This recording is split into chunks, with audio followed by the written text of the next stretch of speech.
الرجل الأخضر أو شمشون العصر تزوج 28 مرة وأنجب 35 ابنا وابنة، أكبرهم سماح 24 سنة وأصغرهم سيد 3 سنوات.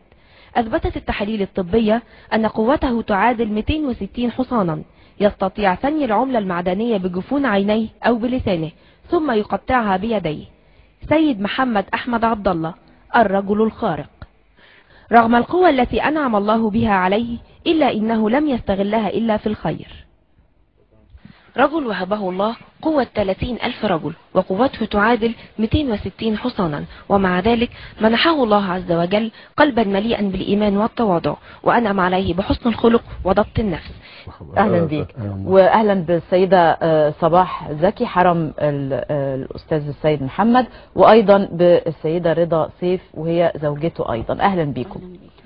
والله أسئلة كتير قوي يا عم السيد. في زوجتين مجوش فعلا زي ما قلت، هم في واحدة في القاهرة وواحدة فين؟ في الصعيد. في الصعيد. والمدام صباح ومدام رضا فين؟ في اسكندرية. موجودين في اسكندرية. هو القوة الخارقة اساسا ستك دي حاجة ربانية، يعني حاجة إلهية. الحمد لله. وانا بحاول اداريها، ما بحبش يعني اظهرها قدام حد، بداريها عشان ما حدش يخاف مني، ما حدش يتعامل معايا ان انا قوة وهو ما عندوش قوة. وطبعا قعدت عشت هناك انا عشان معايا برضو تقريرات طبية تمنعني، ممنوع الشغل ولا قطاع عام ولا قطاع خاص، ممنوع اشتغل. ليه؟ ممنوع عشان القوة الخارقة دي. ستك انا لو شغال مثلا شغال في شركة وانا مثلا عندي القوة الخارقة، المدير يتعامل معايا ازاي؟ مش هيعرف يتعامل معايا طبعا. ده على افتراض ان انت راجل شرير مثلا هتضربه؟ القوة الخارقة تمنعني. ما ممكن اكون انا طيب، لكن ممكن اللي شغال معايا مش طيب. يستفزني. ممكن. طبعا غلط. فانا هنا بقى ممنوع دلوقتي، التقرير الطبي اللي معايا يمنعني ان انا ما اشتغلش. وممنوع تدخل حتى اسم الشرطة ولا السجن. ولا السجن. ممنوع تدخل.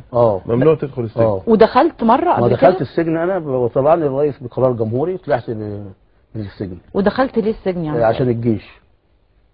كان ما دخلتش الجيش يعني. زي تهرب. تهرب عشان على حسب ما اخشش ما اعملش غلط.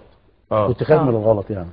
يعني بالنسبه لموضوع الجواز، يعني عشان نكون صراحه كده، يعني احنا كلنا فاهمين، يعني انت عندك طاقه جنسيه او رغبه جنسيه قويه جدا، فلازم اجتماع جنسي يوماتي 15 مره بتقرير طبي كله.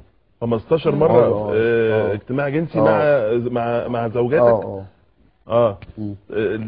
ده كل يوم. كل يوم. ازاي يعني؟ لا اله الا الله محمد رسول الله. لا اله الا الله. يعني هي حاجه كده رباني. حاجه طبعا رباني.